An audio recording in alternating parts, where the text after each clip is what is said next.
Hello and welcome to the Cardiac Cats YouTube channel. Thanks for joining us today as we're doing our live stream after day one of the NFL draft.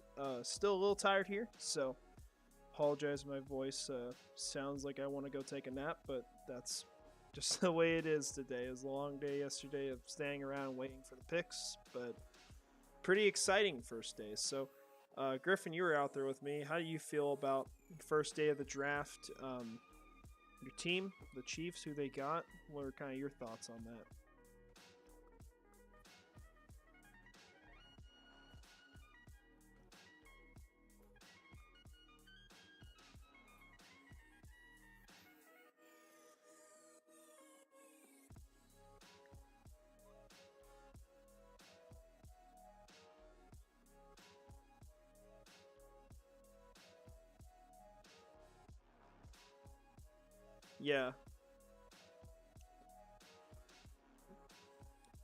Yeah, it was exciting to watch the reactions, especially the Texans trade up. That was probably the craziest one because I didn't think that was going to happen. That wasn't even a thought on my mind, and it kind of got me freaked out for probably 15-20 minutes till I realized, oh yeah, they don't have their first rounder next year, and their second this year, and their third next year, and the 12th pick. But you know, if he's a great player, it's worth it. But I mean, I think it's pretty clear for this division right now that it's pretty much just Jacksonville and Houston.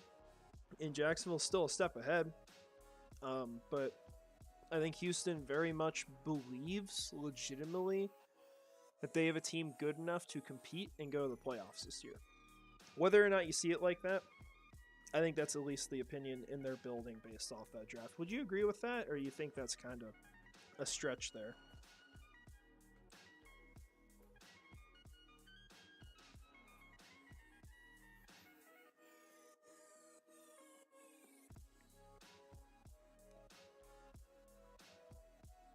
For sure.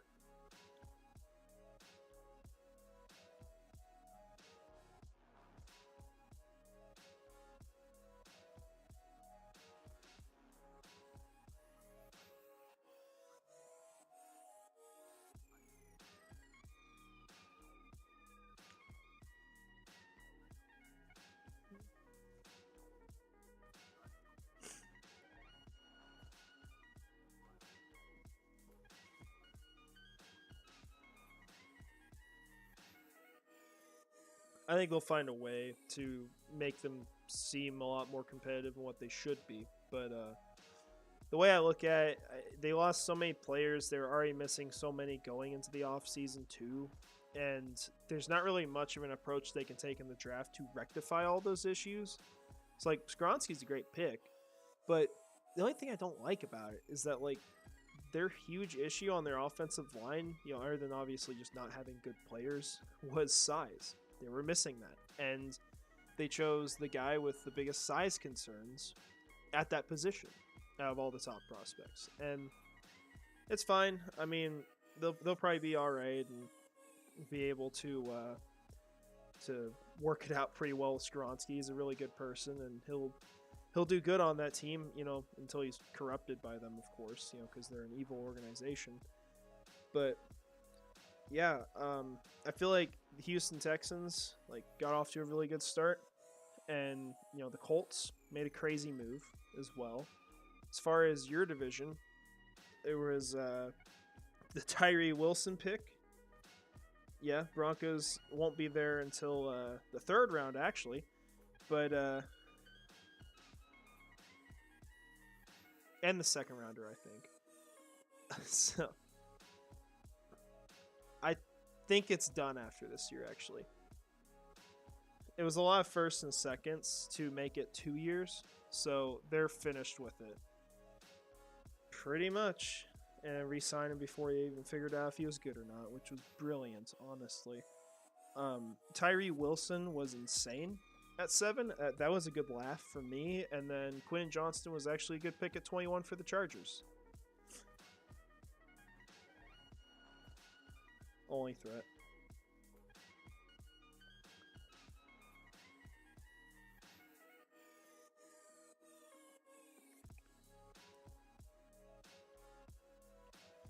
Yeah, and you took a receiver off the board that could have maybe went to Kansas City. To think you got to 20, and there were so many guys on the board that you were wondering if Kansas City was going to make a move. Like, I really thought you guys would trade up with Tampa to 19.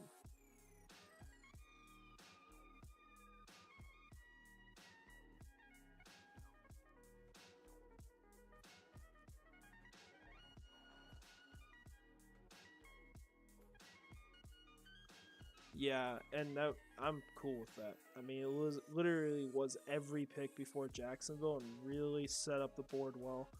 So yeah, I was pretty happy with the draft. It was not what I expected. I'll say that. I did not think tackle was going off the board to our team in the first round. But the more I think about it, and the more I like, critically think about this, that is, I understand the pick. I think it's a smart pick for the long-term future as well. I think the prospect they got was fantastic. And you also look at how you impacted all of the teams in your conference that were division winners. Because the Bills, for one, you trade back twice. You got a fourth, a fifth, and a seventh. You took a fourth from the Bills when I don't think anyone was picking Kincaid before 27. I just don't think that was going to happen. So I think you stole a pick from them. I think the Bengals, you took away what should have been their selection at 28. And then for the Chiefs, I don't know if they would have picked Harrison, but I do think that was the best player on the board for them at that point. And you know for a fact that he was the guy I wanted you guys to get. So it's kind of bizarre that we took him, but I mean, it makes sense. That's the hope. And it, I mean, everyone still got good players, right? Like, no one did bad. Yeah. The big thing to me is that it forced everyone else, aside from the Bills who had the pick first, right? The main thing with them is just making them give up a fourth, but it forced the Bengals and the Chiefs to have to go different positions than their biggest needs. And so they still got good players. Like, I think each of them going to be very good in the NFL, but they were not the players at the proper position that would have been best for the team. Doesn't mean they picked wrong at all. But you guys would prefer to get a tackle of that talent, right? Rather than an edge. Yeah, or receiver. But that's fair. I mean, it was the board was done after 23 for you guys. Yeah.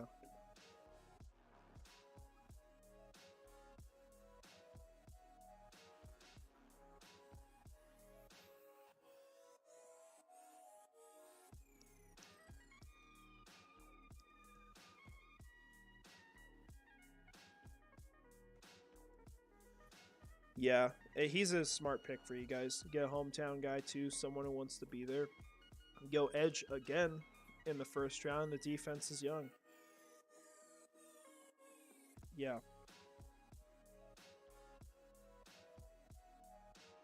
Yeah.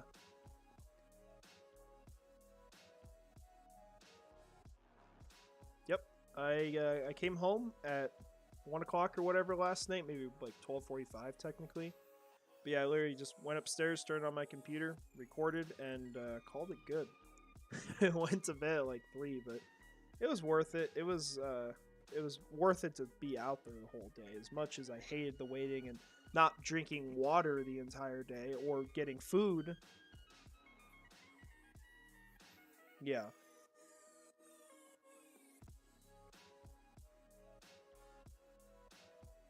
Yeah, it was a lot of fun.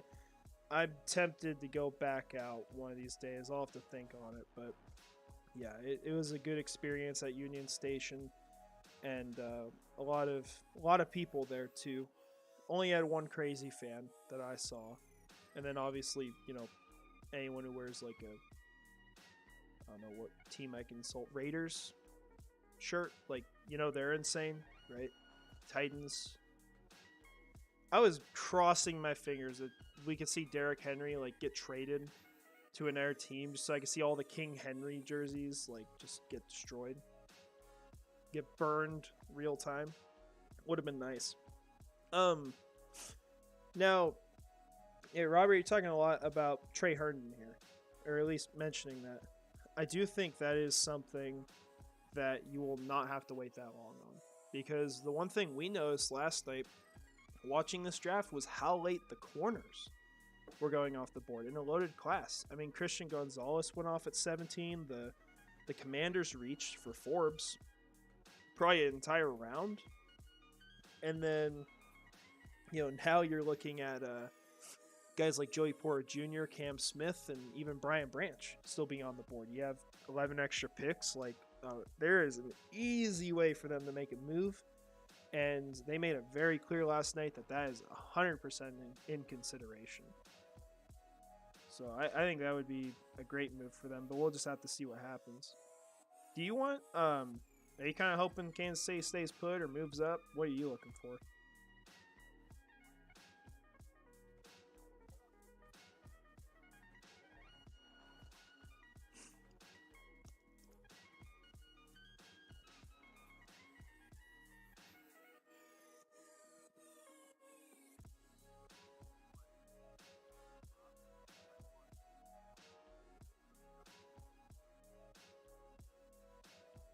Yeah.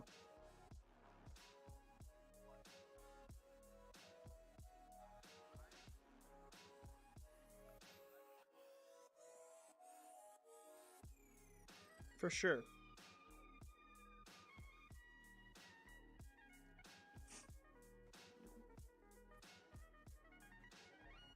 That's what I was going to say for you guys.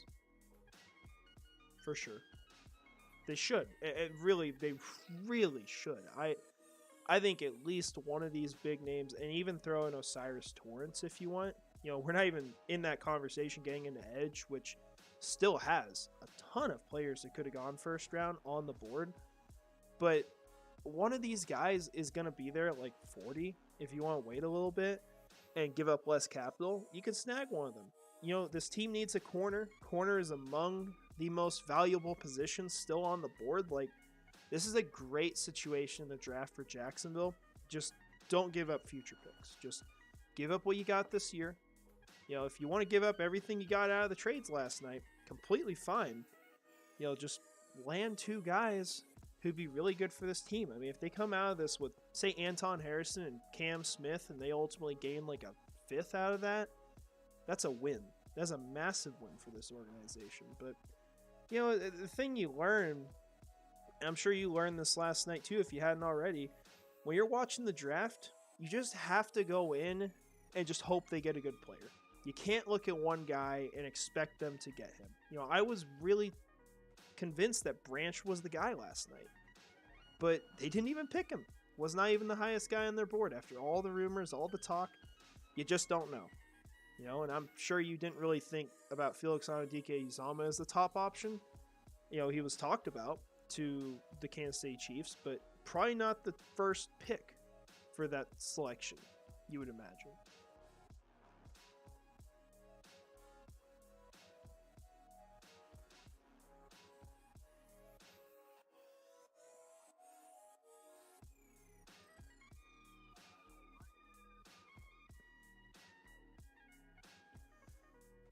It's so 50-50 though, because there's some that were legit, like Bijan Robinson to the Falcons.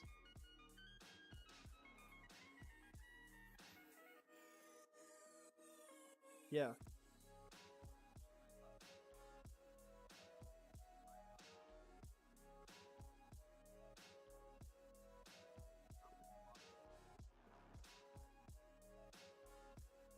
%100.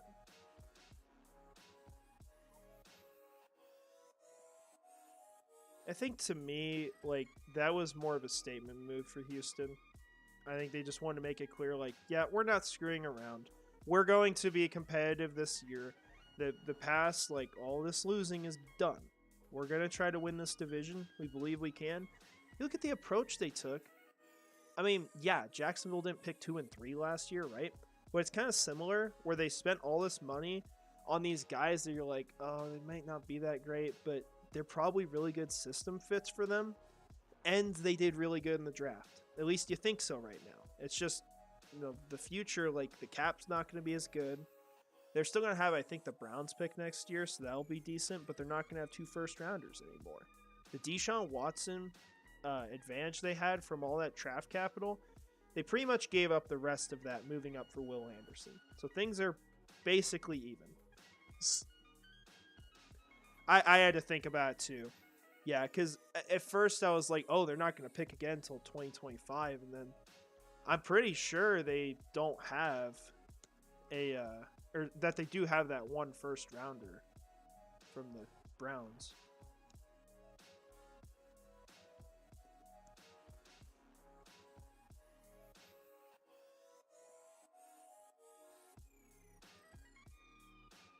Yeah. The Eagles, yeah. I think that you can make a pretty strong argument the Eagles had the best draft last night, and I think you could make, it's not even a strong argument. I think you could just, quite frankly, say for a fact that the worst draft last night was the Detroit Lions.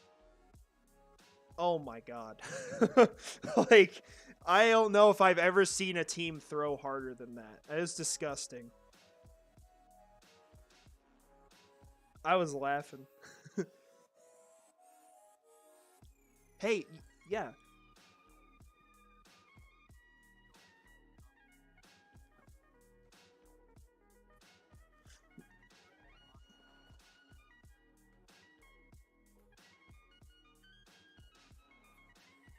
The funny thing is that there was a report that the Lions were very comfortable taking him at 6. Yep, that came out, and they would have picked him over Bijan Robinson, is what it sounds like. So they went with him, and then they picked up, I want to make sure I'm not, like, lying about this, but I'm pretty sure Jack Campbell is the son of Dan Campbell, right? I'm, like dead sure about that. I might be wrong. Okay, I'm off on that. Yep, apologize for lying. I thought they were. I was like tempted. Yeah, that's who I'm talking about. I thought they were connected, so I might be off on that. But that pick was like 3rd round guy. Like in the first, middle of the first, that is. Like, it's painful to think about that. And he was not that impressive to watch. I cannot fathom why you would take him at that point, but they did. I mean, they found a way to use up the rest of the Matthew Stafford compensation and just destroy it. I couldn't believe it. But yeah, the Lions did pretty bad. I don't know if there were a ton of other like drafts that were terrible like that. The Forbes pick was weird, but it was more so just unpredictable. Yeah. Now, Robert, I do think with Branch being slow in the combine, like, is that a concern? Yeah, it's a bit of a concern, but you got to watch the film still and recognize, like, he was amazing in college. He kept up with guys. His issue was getting beat over the top, but I don't think that's going to be a death sentence in the NFL at all, and I don't think it really changes where he should sit in the draft. Brian Branch should have been a top 20 pick in this draft, at least, in my opinion. I thought they would have to trade up for him. And instead, he's on the board now in the 2nd round, and they could just move up for him and get him. I mean, that would be ridiculous if they managed to do that, but it's possible. But, Cam Smith, I don't know if I'd take him over Brian Branch. I would not be one bit mad, though, if they did. Because I think Cam Smith is going to be a really dang good corner. He's a versatile guy. That was the big thing he made clear.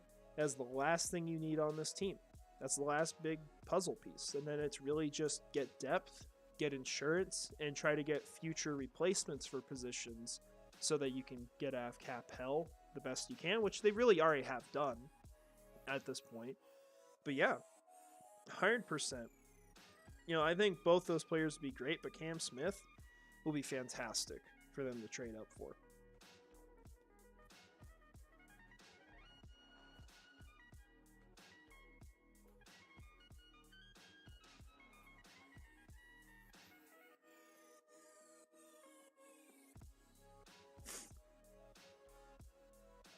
Yeah.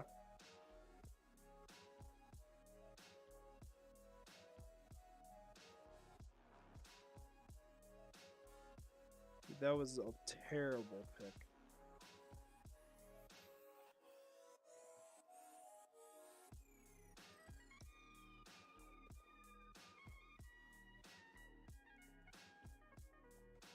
Yeah, it was a terrible pick. I would.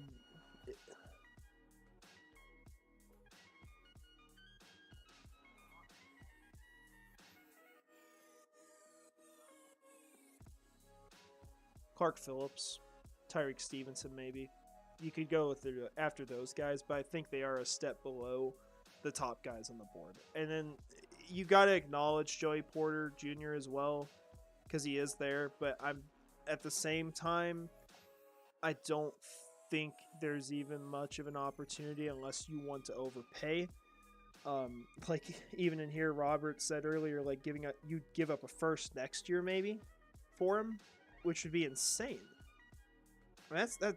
Like if you think he's a great player and you want to do that, that's fine. But oh, for sure, he should have been a first round pick. But that's the kind of deal you have to send to the Steelers to get him. It needs to be a lot, and I'm not giving up any future capital. Or not.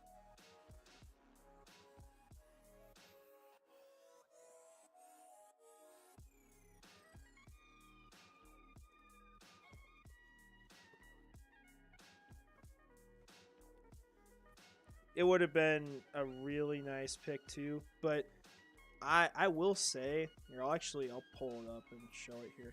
Porter was not the top. He was not one of my top cornerbacks in this class. He's a guy I would have been fine with for them because he was ranked so high by other people. But on my rankings, like, oh man, where was he? I had to raise him late in the process, so he's at 18 right now. He was like 31 for me before because to me he just was not that impressive. And I think it came down to a lot more of like, oh, he's the son of Joey Porter, or his size as a player. Like those things were being considered a ton, whereas I just didn't think his film was as impressive as a lot of the other guys around him. That was just my opinion, and maybe the NFL felt the same on that particular prospect.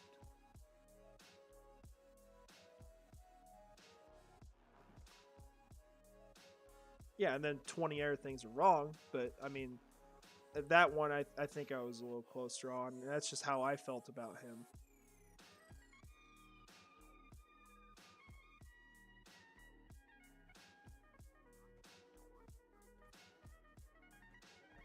Yeah.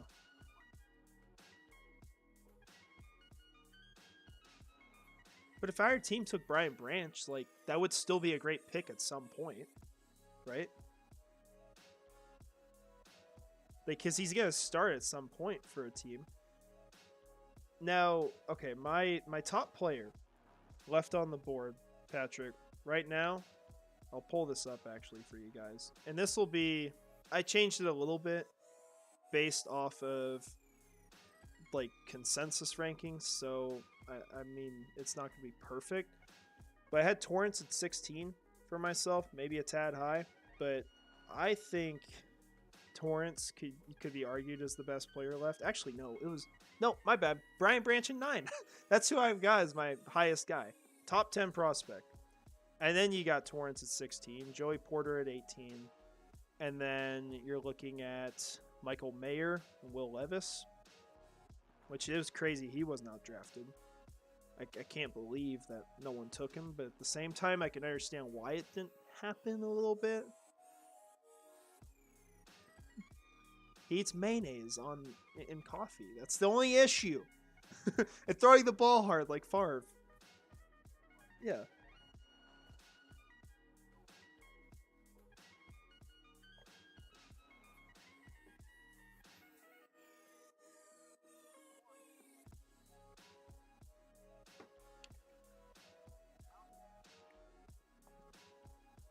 I'd send wherever the heck someone wants for him.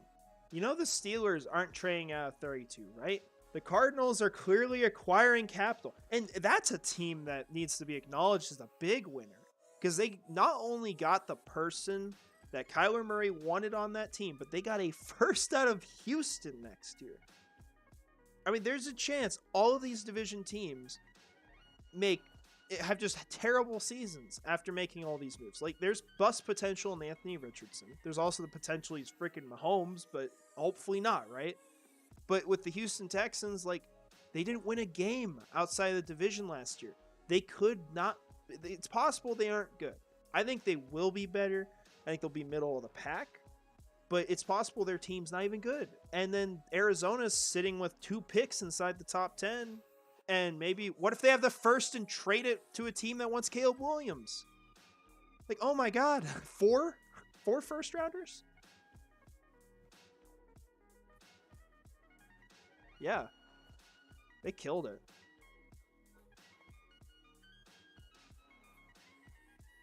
Yeah, I feel bad.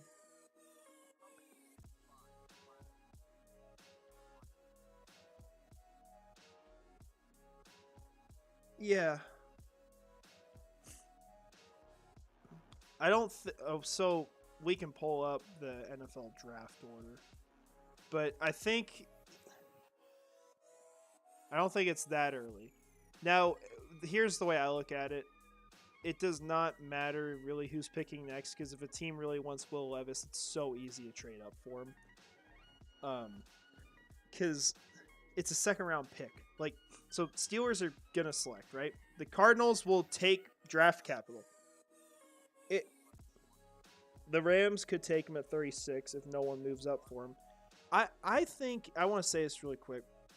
I think why he didn't get drafted last night, and maybe it's like what happened last year with some guys, and it could continue for Will Levis, is that teams probably didn't even think he could have fallen, or just didn't even have plans to select him. Like, maybe the Vikings didn't really think about it a whole lot and weren't prepared to make that move. You know, that's something that happens where, like, okay, what about Washington? Do you think they expected to have Will Levis at 16? Yeah.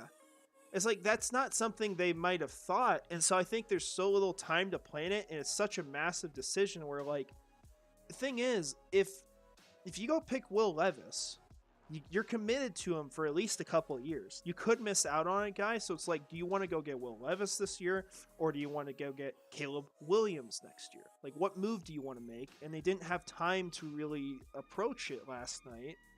And they should plan for it, right? But that could be a possible reason.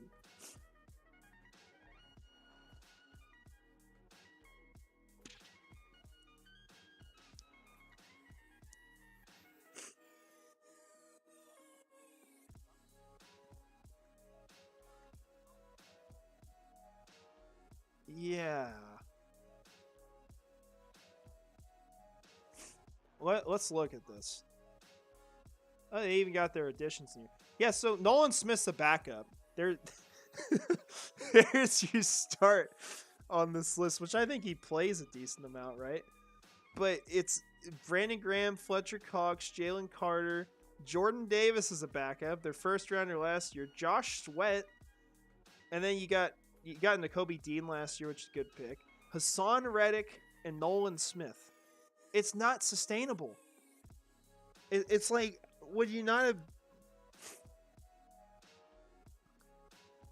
Yeah. Like, I don't know what they got left guard. Landon Dickerson, he might be alright, actually. I felt like they could have taken a guard because they lost Isaac Sumalo in free agency, and he was a really good starter for them. So, like, there's other stuff I would have done, for sure. Maybe they should have taken Jahmyr Gibbs at 10. You know, stole him from the Lions. That would have been a great pick. Sarcastically, of course. Probably last longer in the NFL, though, than what Jalen Carter will.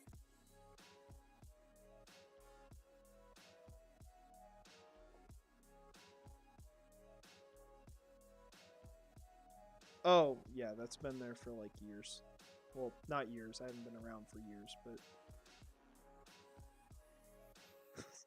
yeah, I need to do something for the draft, maybe. I don't know I wanted. Well, yeah, I'm at the wait, but originally, like if we had went with like Michael Mayer, we were gonna do like a Michael Myers shirt with Michael Mayer on it, you know, something like that. But we don't really have anything we could do with Anton Harrison, from what I know. So I don't know. We'll see. Maybe we'll do something. Yeah, I didn't really think he was gonna get drafted, you know. And I want to talk about something with that too, because when I was talking about this offseason, in terms of outside addition to this team, or one of the most important things for this team to improve this year, we obviously talk about cornerback, right? But the thing we talked about a lot on this channel was the run offense. It was the run blocking. The Jaguars this last year, you know, we'll look at it here. They were 30th. Yeah, ETN couldn't do anything. They were 30th in run blocking, according to PFF. It's not the Lord and Savior of stats, right? But it wasn't good. And so guys you had as issues there, let's flip back over to players here. As much as we like Jawan Taylor, and you like him now, he was not a good run blocker. He was quite literally arguably the worst tackle at run blocking in the NFL, despite having a good profile to do it in the NFL. Look at these grades.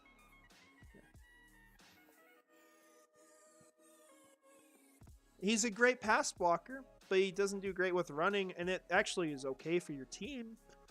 But for us, it was bad.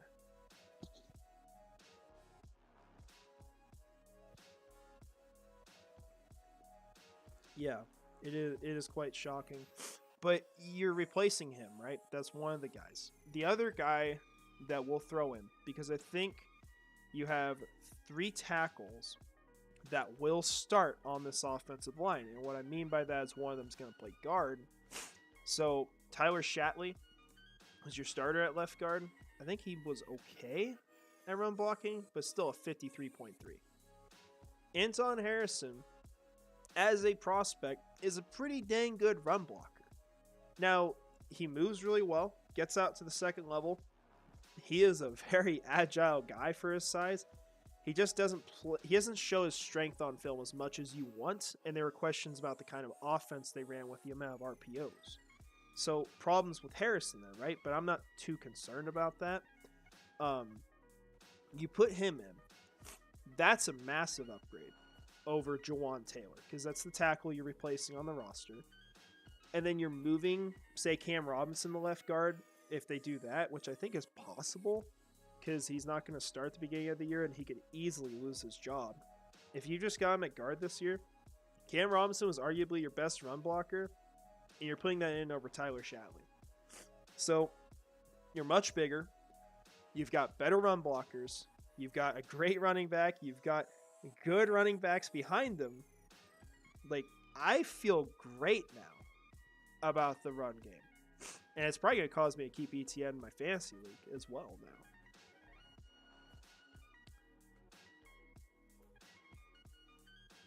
What do you feel like? I maybe we robbed Harrison.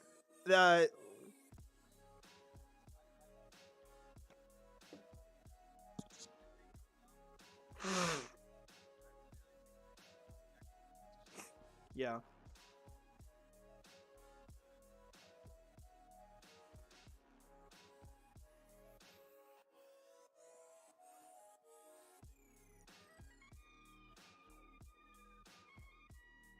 I think we did take a player from them.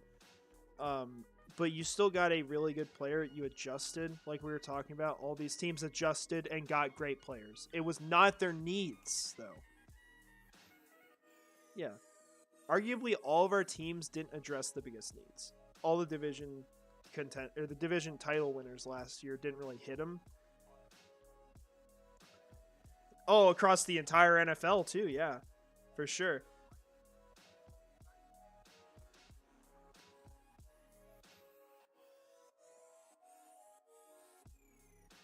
Yeah. They needed one. It was KJ Osborne as their second guy. Yeah. I mean, Jefferson's amazing, right? But like, you can double team and impact him. The Chargers could have used a third guy because they needed Seattle got Jackson Smith and Jigba. Zay Flowers went to Baltimore, but it was the best player on the board for them. Yeah.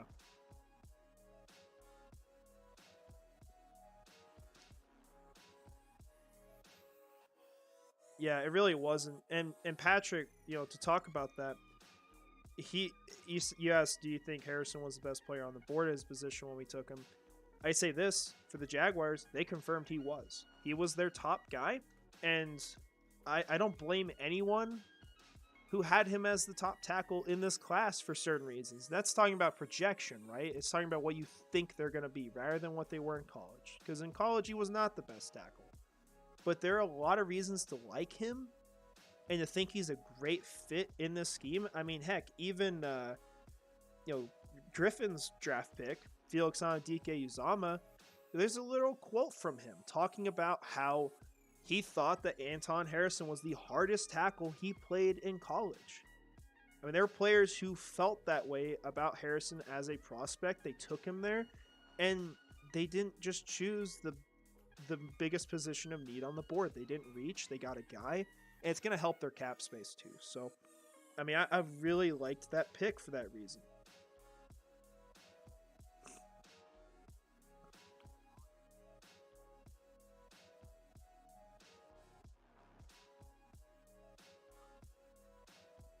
That's going to be fun watching them rematch. Yeah, because they played each other in college. Like that.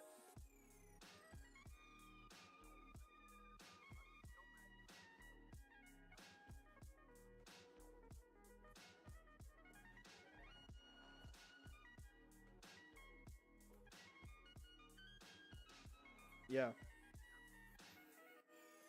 Yes. It was fun. After standing for 6 hours waiting.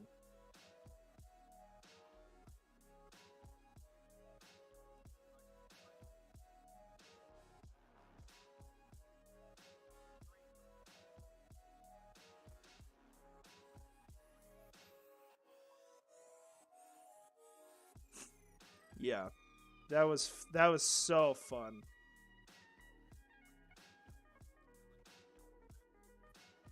Yes, yes, there were people who brought actual draft boards to the draft, and I think like I'm pretty sure we got on TV multiple times, like because we waited and waited for a long time, got really good spot down there, so they were filming around the fountain, so we should be on there. I know the Jaguars photographer came by as well at one point, so I'm gonna try to find that at some point on their on their website, but it was great, and all you paid for was the parking.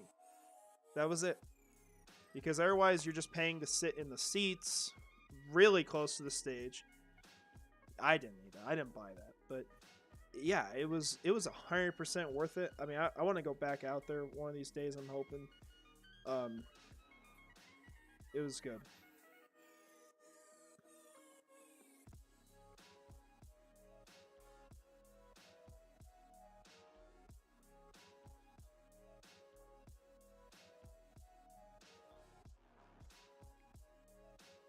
Yeah, the Gibbs one, people went nuts.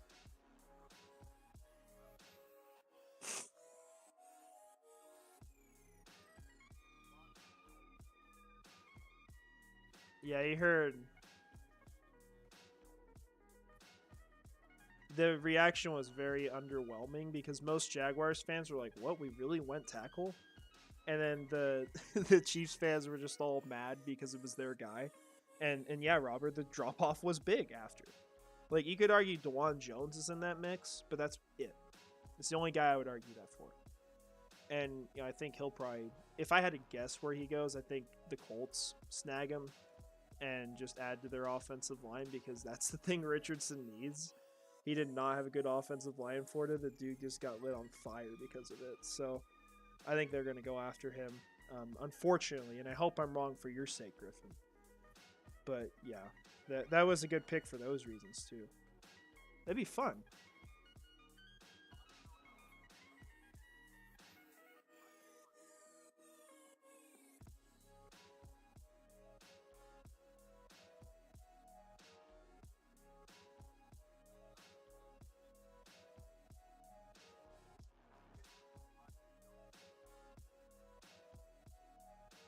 Yeah, that was really excessive. I mean, to the point where he literally had to acknowledge it on stage, and the people on stage with him also booed him as a joke. It's very awkward, but yeah, I joined in. He thought it was funny, so I don't think he really cares at this point. It's kind of pointless. Yeah, we almost need to cheer him as Jaguars fans so he starts liking us. You know, we get that KC treatment, which they earn because they actually win Super Bowls right as of now. Yeah. So Patrick, yeah, it looks dumb, right? Extending Cam last year, but I do got some good news for you here. Cam Robinson, his cap hit for this season will be going down because of this suspension. Now, I don't think we know anything. I'll look it up on Twitter here really quick for you guys about how long it is, but we're estimating probably 6 games. So here we're talking about, money that goes back. I don't think it's $7.5 million like they're saying. But yeah, here's the post. So Field Yates, each game he misses, he will now miss out on $888,888. Almost $1 million every game, and we have a tackle who can play over him. So look at this as a blessing, okay? Because we'd have him for the playoffs, right? We don't pay him extra for playoff games. We just lose him the first 6. That's how you got to look at this. We're saving a lot of money. You know how much money we save with a 6-game suspension, which is likely what it was? $5.3 million. 5.3. That's a lot of money. I mean, that's like if we wanted to go get Justin Houston on this team and had to pay him more than expected, we just go do that. You want to go get Budda Baker? That's half the cap hit for Budda Baker almost. Like, I'm fine with it. It's not what you want ideally, but hey, the situation's also worked out to where, he's gonna cost less this year. Maybe even are able to trade him still with the situation. I don't care what you get, just save money, right? But you cut him at the end of the year, and ultimately the contract, you paid him what, would be $29 million over 2 years, and he didn't play 6 games each season. So that part's not good, missing games, but it's $29 million at the end of the day if they cut him. So the cap gets better with that, which is fantastic.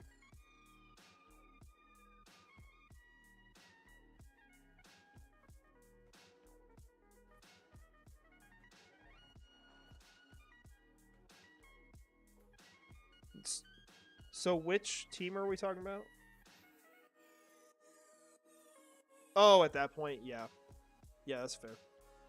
I think they felt good about him. And I got it at the time. I didn't love the move because I wanted us to just go draft it and get younger. And everyone wanted Evan Neal at that point or Ika Mekwonu. For me, Ekwonu was the guy. But, they felt like he was an ascending player. They re-signed him. And unfortunately, things have just gone terribly for him. And it is what it is. We've got Walker Little, Anton Harrison, fantastic tackles. If you can't get rid of Cam this year through a trade, use him at guard. He'll play a hell of a good game at guard. And you have Luke Fortner and Brandon Sheriff finish up your line, and you enjoy that. Because you have a really good offensive line. You're going to be cheap at tackle the next season, too. How much are you going to be paying? $3 or $4 million that season? And then you got to re-sign Walker Little if you want him. So, it's a good situation at tackle now. Really good. And these guys can move to guard too, which matters. Now, let's talk about Kansas City for a moment. Who are all your edge rushers now? Because you've got a lot of draft picks there now.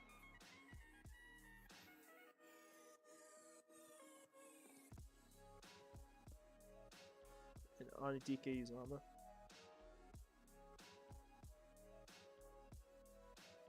Now you got Charles Omenihu, free agency. And yeah. Which did Omenihu move around? You're welcome. Let's look this up.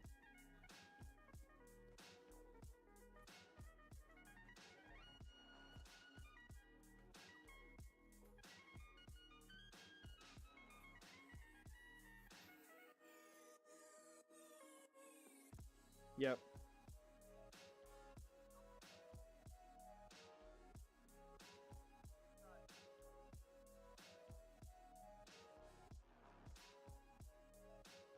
Yeah, and Omenahu does play all over. So he lined up on the ends quite a bit, but he did play inside like 92 snaps last year.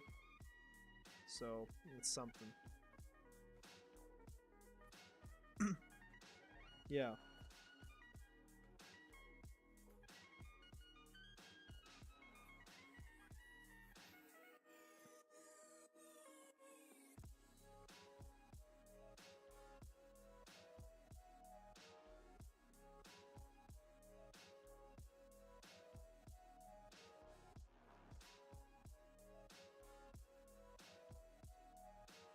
Oh yeah. It okay, Robert. You're talking about guarantees being void in this situation. Does that? I just seeing if this is true. Would this mean that the rest of his guarantees in his contract are unguaranteed now? And if so, where did you confirm that? Because I just want to make sure I understand. Because if that's the case, then I don't think he's sticking around this year. And I would be shocked if that was the case, that they were able to get out of those guarantees. So I'm assuming I'm misunderstanding. So I haven't heard anything on that. Because that would be ridiculous. They would save a lot of money.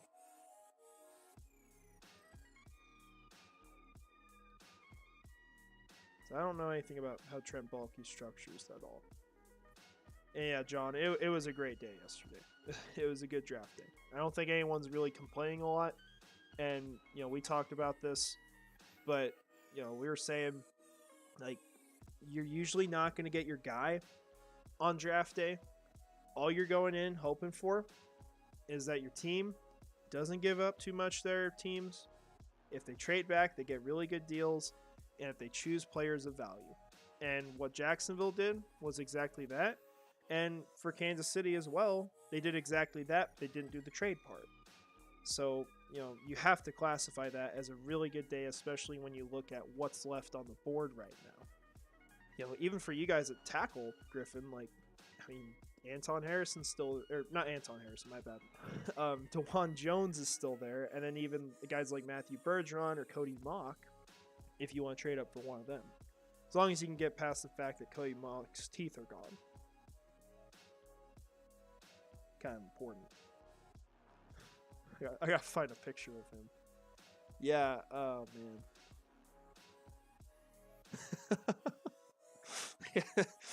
If you're watching the stream on the phone, you can see what I mean if you pull it up. There's a picture of him where he doesn't have his two middle top teeth. It's great. He looks like he's 45. You know, Keon White kind of looked like that yesterday too. Like he was 45 years old. He's like played a few NFL careers already. He's doing it for the third time. I was like shocked that man was, first of all, there. But yeah, he was like, he looked old. So was that Brett? Shoot, what's his last name? I can't remember.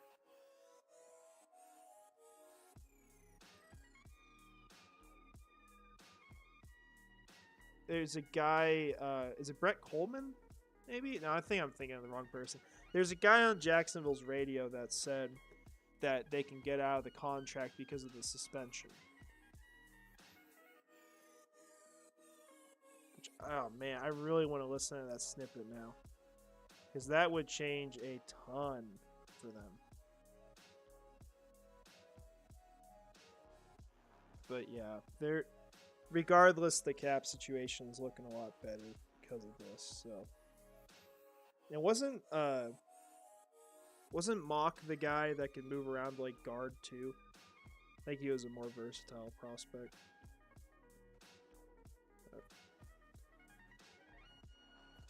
Oh, Brent Martin.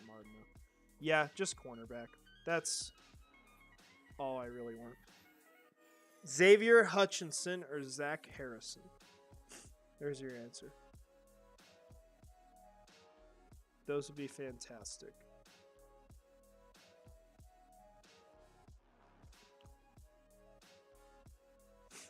Yeah. I mean, that would be fine. I just think best player available for the most part, but like both of our teams really just have one pick left at this point that they need to absolutely make. You know, and that for us that's corner, and for you guys it's tackle, because you got to get someone who can start on the left, at least have the capability of it.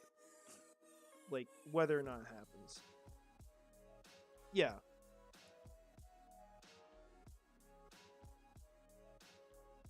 Exactly.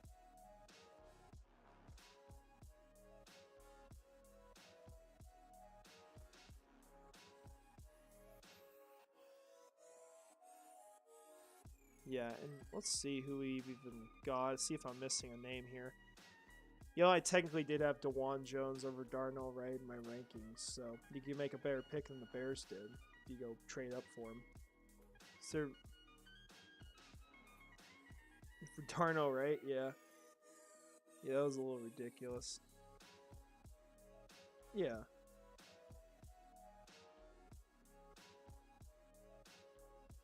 Okay. Oh, for sure.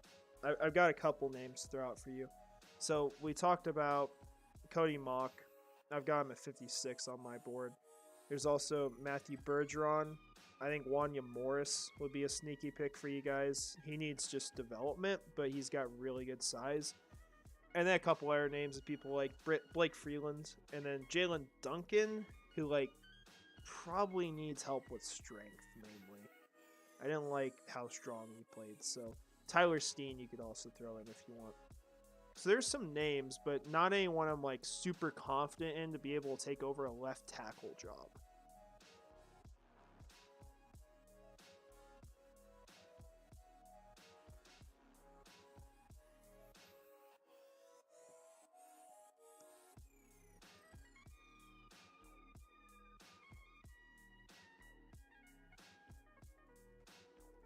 Yeah.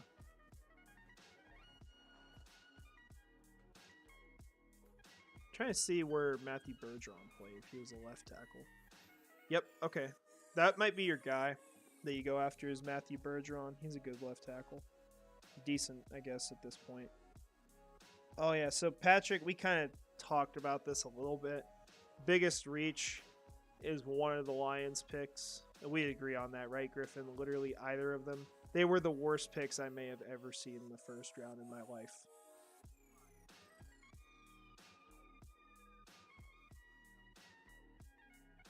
Yeah. I can like a Gibbs could be decent, right? Like he could be a good running back, but it's so high, and they wanted to take him at 6 if they didn't trade back over Bijan Robinson. Oh, that was awful, but that wasn't like that kind of reach. He was still a late first round prospect. I had Miles Murphy over him though. Jack Campbell was never in the first round, other than the stupid random mock you talked about where he was at 25, the highest ever. Yeah. Oh yeah. Now Will McDonald, he was close to. You could call him a reach, but that's kind of one of those picks where like they go a little down the board, like maybe to the top of the second.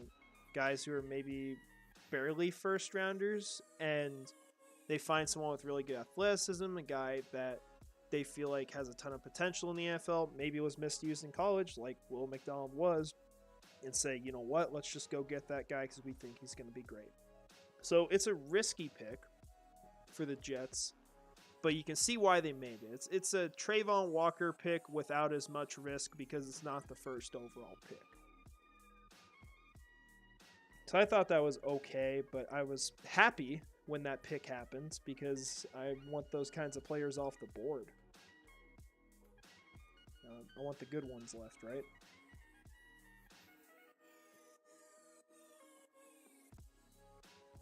I kind of forget things from that.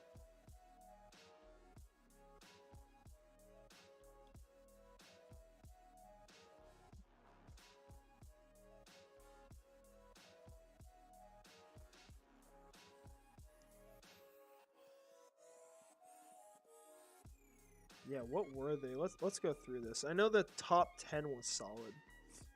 Like Drake London first guy off the board. Cross went early.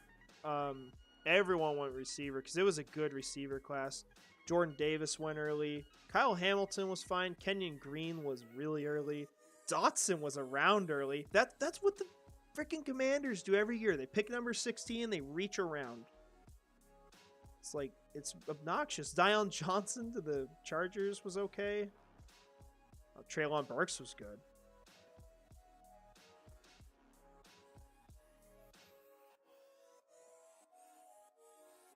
Yeah, you had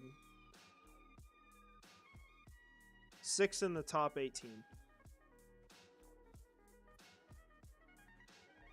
Yeah, Garrett Wilson. Yeah, Garrett Wilson will probably be the closest of those to that kind of level. Jamison Williams probably not even gonna play in the NFL. Chris Olave is like probably gonna be a really good number 2, and then Drake London. He could be a 1, but it's kind of like Christian Kirk, where it's like you just want him to be like a top end number 2.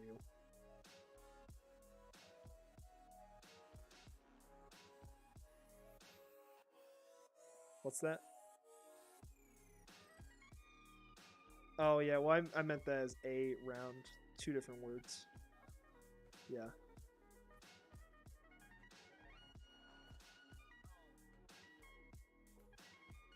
Yeah, I didn't even notice that.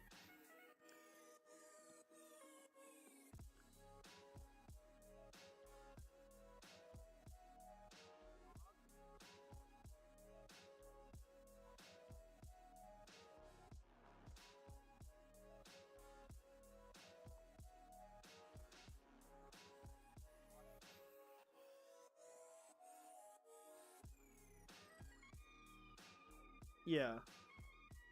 Quarterbacks.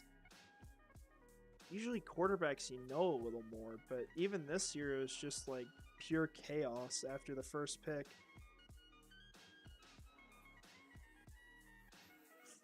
The Will Levis haters would have had it, but like anyone with a brain and like guessed what it would be wouldn't have. They would at least acknowledge that the NFL wasn't that low on him. But it's like I said earlier, I think that teams didn't even think this was possible, and they didn't want to make that like decision in a moment's notice of let's commit to this guy for at least 2 years, like worst case scenario if he's bad. Like it's such a big decision. It's like you have great quarterbacks next year and Caleb Williams and Drake May. That why pick Levis? You know, and so they just skipped him. Like even the Vikings, although I think they should have prepared better. They should have at least been ready for that scenario because they were talking about getting a quarterback. So.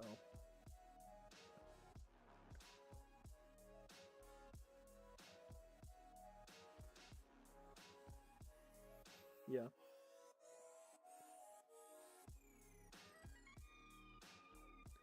Oh, Pete Prisco's so smart.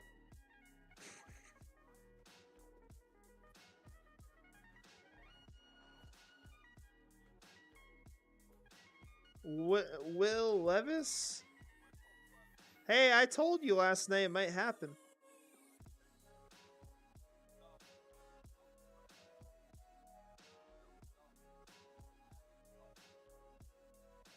Yeah.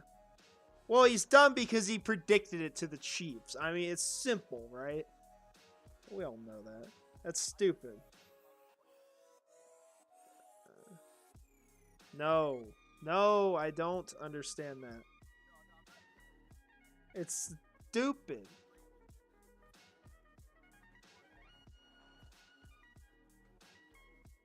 Well, you know why they did that, though? They did that because they thought, oh, we need to replace Brady. They were going to have freaking Garoppolo as the starter there.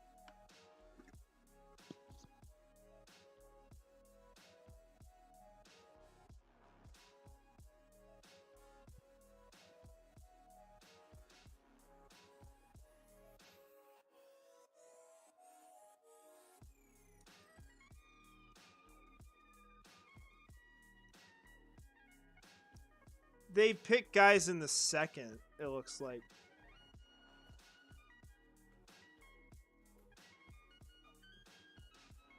Yeah, Matt Castle was a 7th rounder. Garoppolo was a 2nd. So they're not going first. Yeah, so they're just pushing that even farther. I would have laughed if you guys picked Will Levis, though. It would have been funny. Yeah. Andy Reid has been, he's re-signed as head coach of the Kansas City Chiefs following the order to leave the building. I hope he finds a team. I hope the Vikings make a move for him, and you know, yeah.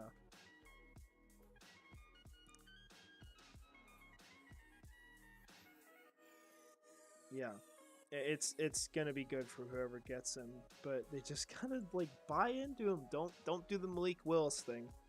You know, kill the guy your first year because you have a terrible team, and then just say, "Oh, we're done with you. I don't want to play with you anymore." And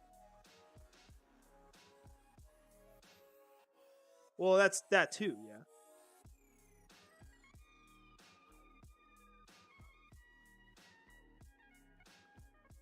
Yeah, it would make up for if so. So hold up here. If the Raiders, so say they trade up to 33 with the Cardinals, right? And they pick Will Levis. If you just flipped Will Levis and Tyree Wilson, they would look like they aced the draft. Would they not? Will Levis at 7 and Tyree Wilson at 33? It'd be great. That's exactly where Tyree Wilson should go.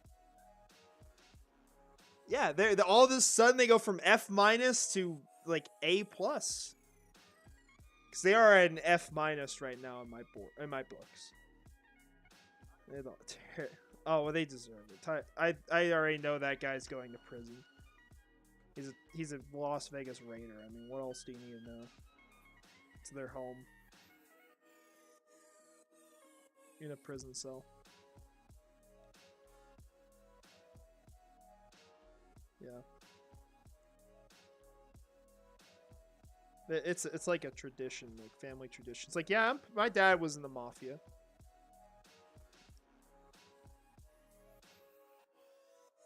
Yeah.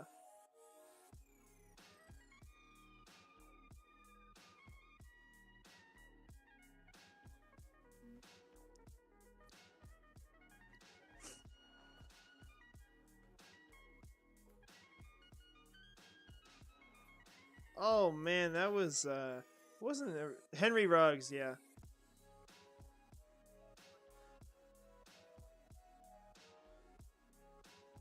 Same Patrick. Sorry, I'm not trying to interrupt, but same Patrick. I told Griffin while we were there, I was like, he has to go there. It's perfect. And then they picked freaking Tyree Wilson, so now that guy's gonna be a criminal.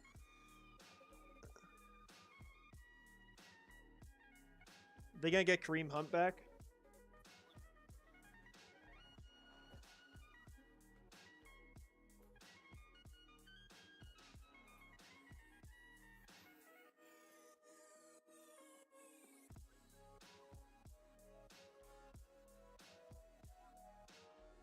Yeah. Now we were like that too at one point too, because oh man, who was the guy we just talked about before this? I'm already forgetting his name. The linebacker that liked children. Yes, everyone else knows his name. I've just forgotten it. Um, it's from 2017. Gosh dang it! I'm trying to remember this. It was they don't have different years on here. Someone's gonna put it in the comments. I know that. Telvin Smith. Yep, that's it. Telvin Smith was caught for that. It's like we had guys like that on our team too, so we're not like far away from that, but we're at least doing things to avoid it long term, which is great. Um,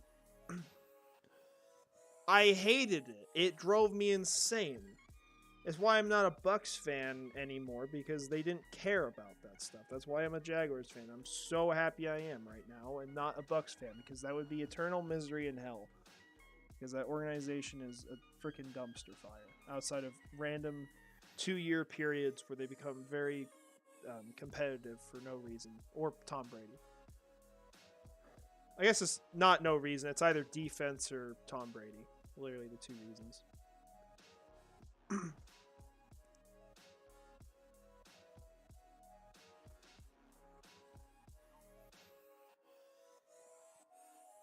Yeah.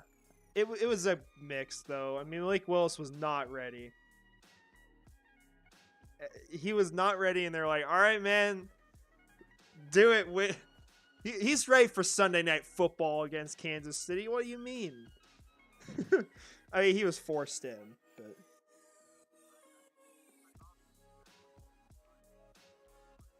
I felt bad for my Titans friends. I don't anymore.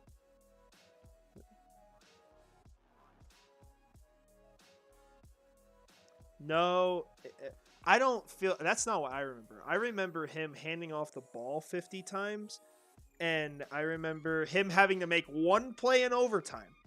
Like, just be able to complete like one pass. What was his stats from that game? And by the way, we'll probably end this here really quick because we're getting off on a tangent, but that's okay, honestly, because we're trashing the Titans, so that's acceptable. It was overtime. You want to guess how many completions he had? 5. He attempted 16 times in that game. His season, he threw 0 touchdowns and 3 interceptions. To this day, he has not thrown a touchdown in the NFL, at least in the regular season. So he didn't play good, but they also didn't have anything around him. Their offensive line died. They had Treylon Burks like on the sideline getting like asthma treatment or whatever the heck you call it, and that's their team. Derrick Henry like taking every freaking snap. It was almost enough though. I mean, it really was. And I'm sure that's their plan this year too. You know, and now they got Peter Skoronski, another small offensive lineman, but at least he's technical. Slightly. Yeah. That was fun to watch them lose.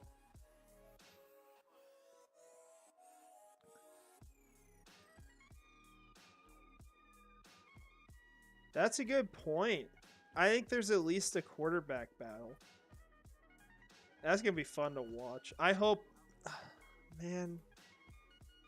I love the Colts quarterback room, but I hate that it's the Colts quarterback room. It's not good, man. I like everyone there. Like, I like Gardner Minshew. I'm not shocked he instantly came back to the AFC South after going to another team. That's always how this works with the Jaguars quarterback. They either find a way back to the division on a rival just so they can beat them once, or play against them once. Like Nick Foles even played against us for a snap last year technically. But Chad Henne to the Chiefs. That's the other thing. They always go to the Chiefs, and then you got Blaine Gabbert, signing a contract probably for the rest of his life with Kansas City. They might as well just lock him up. They know that's going to be the case long term.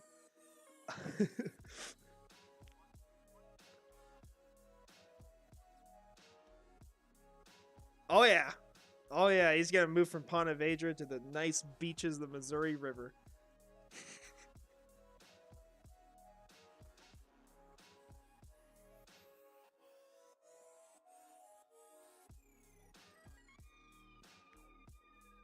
Sure. Yeah. No. We're not letting him go somewhere else. If that happens, I will be very sad someday. I don't have to think about that, but no, it doesn't. It does with Blaine Gabbert. Was Blaine Gabbert a franchise quarterback? Was Chad Henne a franchise quarterback? Technically, he was better than Gabbert. Yeah. Lawrence is a Jaguar for life. I don't care what you say. That's not happening. Yeah, it'd be like me saying, "Well, Mahomes is going to go to another team and retire." I can't believe you'd say that. You're not a real fan. All right, we're done with this. You're not a real fan. You've admitted it. Your credibility's gone. The end. We all agree on that. All 9 people watching at this moment. The end. So sorry you lost your fanship. Okay, cool. He did. And that team alienated him. And the team alienated him too. There's reasons. That's true, actually. Someone alienated someone or a group of people. We can agree on that. Okay, so final thing I want to just talk about. We mentioned it for a moment. Best prospect still on the board. Brian Branch is probably the top guy. We're also talking about guys like Torrance. Yeah, let's go to. Oh man, let's do the PFF. Oh yeah, as far as value, yeah, 100%. But if we're going in looking at this, yeah, Will Levis, Brian Branch, Michael Mayer is still there. I'm not shocked Kincaid went over him. He should have, quite frankly. Joey Porter Jr. still sitting on the board. Osiris Torrance, DeJuan Jones. If you really good interior offensive lineman, particularly a center, John Michael Schmitz is here. Darnell Washington. There's a lot of people still here. Cam Smith, Steve Avila. Like, there's plenty of options on this board. It's going to be a really good draft for the second round. So hopefully these teams land them. But that's really what you're looking at. Draft's only going to be, what, an hour and a half from now? So don't got too much time to wait. But, yeah. You guys could actually target me. That would be fine. That's probably the last guy in this draft that you should target as a starter. Myself, so Sky Moore went at 49, right? Okay. I had Jalen Hyatt's still there, which I think this is where he should go, and that would be fine. I have Xavier Hutchinson like really high. I acknowledge that no one else probably has him here. He would be really good. Rashee Rice would be solid for you guys. Booty's probably too high on my board, but then I got Josh Downs. But my issue with him and why he's low on my board is because he's got add-on strength and he's a slot receiver. But slot receiver isn't an issue for you guys because that's what you lost in Juju. So, yeah, that's what I would consider Josh Downs if he falls down the board. You know, Josh goes downs the board. That was bad.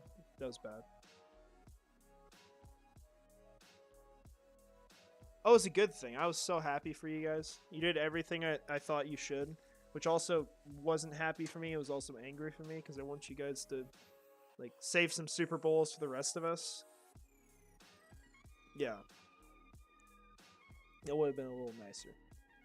But yeah, well, I appreciate you joining me for this. Appreciate you guys all watching. It's been fun to rant here for about an hour, a little over an hour, actually. So, I enjoyed that. But we got a draft to do here in an hour and a half. So, got anything else you want to say, Griffin? Sure thing. And we'll trade up the pick before for Brian Branch. So, appreciate it, guys. Hope you have a great rest of your day. And we'll end this with finally